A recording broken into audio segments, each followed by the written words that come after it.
I love me a minigame collection, and Mega Monster Party has 40 of them to play with, so colour me tickled pink.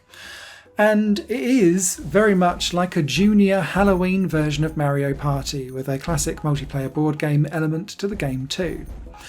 There's a few things that it does differently though, and the first thing that I want to talk about it is how you play it, because you don't use a mouse or keyboard or a controller, even though it's a PC game. You use your phones through something called Airconsole. Now, I'm not normally a fan of these types of things, but I have to say I was really impressed with how Airconsole worked.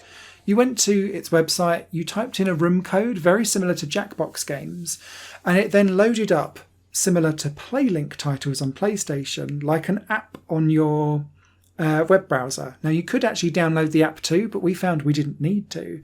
And it loads up the controls for the game and each mini game that you went through very, very quickly in real time. And what I was really pleased with was that there was no lag from my input on my phone to what was going on in the game. And that's normally my main bugbear with these types of things, but I didn't have any, and we never ran into any connection problems or issues throughout the various games that we played. The actual game itself, once you've all got yourselves logged on, is split into two sections. You can just play the 40 minigames at random however you like, or you can go into the board game variant of it. Now, the 40 minigames are split into various categories.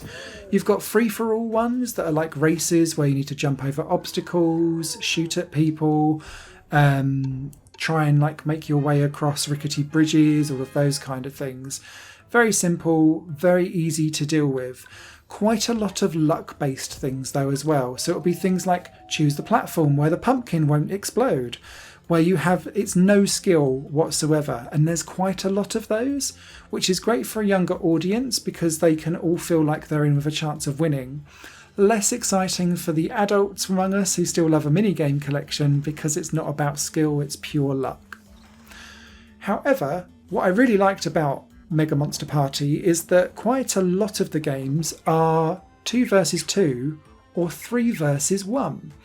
And so quite often it would be like trying to get your Scorpion Chariot across the line first. So you'd have one person having to press buttons 1, 2 and 3 as called to move all the scorpions about, whereas the other team of 3 would have to make sure that they only look after one button, but they all had to kind of coordinate it together.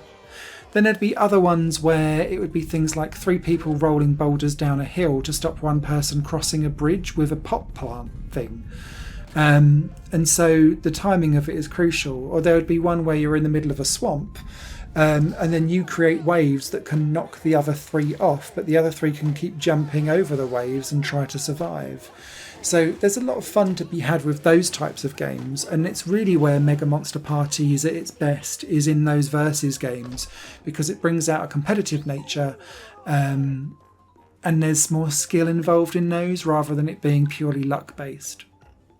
These 40 minigames are also available in the board game version of the game too, and this reminds me heavily of Mario Party crossed with probably Billion Road, if anyone's played that on PC. I've done a review of it on this channel before. Good game.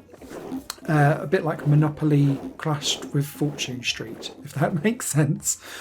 But what happens is you choose your monster and then you'll play as them. And the idea is that you'll move around the board area, spinning a roulette wheel that has been stolen from Game of Life to move between 1 and 10 spaces to move towards the Game Master. The Game Master will allow you to collect the coins that you win from doing well in the mini games that you will take at the end of everyone's turn, or by just collecting coins by landing on spaces that give you coins. Once you get over 20 coins, you can trade them so long as you reach the Game Master for a minion. And this continues on until the board game section of the game is over, and you determine the amount of turns that the game has, 10, 20, 30, whatever it is. And I do recommend longer games for this, because what happens is that at the end of the game, minions turn into lives. And so what happens at the end is it's just an endless randomized minigame collection, and it just keeps going. With everyone who loses at the minigame loses a life, and the winner doesn't. And so this incentivizes you playing longer board game variants. So initially it offers you like, hey, 10 turns takes you about an hour. It doesn't, by the way. It takes about 40 minutes. But I would recommend going for like 20 or 30 turns, because after 10 turns, you've only really had a couple of times to catch the boardmaster to buy your minions. So it means that you've only really got 1 or 2 lives, and so the end kind of game is over far too quickly, and then you're like, oh. And so it's a little bit of a less climactic affair. There are some other things that are on the board game variant as well. Some are good, some are not so great.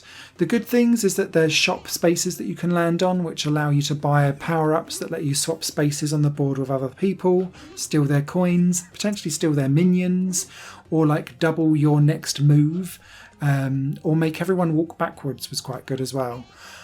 The flip side of this is that there's also an awful lot of spaces that require a rock, paper, scissors game where you can attack other people and steal their coins. And oh my god, it drags the game speed right down, because not only do you do rock, paper, scissors there, if you land on the same space as someone else, you also have to do rock, paper, scissors to see who needs to go back 3 spaces. And because what quite often happened with, at least in our games, you'd land on someone's space, you'd do rock, paper, scissors, someone would move back 3 spaces. Then on your next turn, you'd roll a 3. And you'd be like, "Mwah." And you'd go through 3. And then you'd be like, rock, paper, scissors. Mwah. And then you'd go, no, I've lost. I've got to go back again. And so you'd end up in this bizarre rock, paper, scissors argument, which triggered the only bug I had in this entire game. And that is sometimes it couldn't count back 3 spaces and would send me back 4 or 5. And I was like, oh, this game is struggling to count. But apart from that, the game ran smoothly, great audio. I quite liked the visual design. It reminds me of the PS2 era, but in a nice way. I mean that with like nice warm honour and intentions from the inside. I'm not being disparaging. But yeah, it just gave me nice feels. All I would say though is that this is definitely aimed at the younger audience because of the lack of depth and the increased amount of luck over skill in the minigames that are available. But yeah, great use of a theme, great time to release it for Halloween. So if this ticks some of the boxes for you, I do recommend it, but just make sure you've all got to have mobiles at hand to play it via Airconsole. But I didn't run into problems with it, which was great.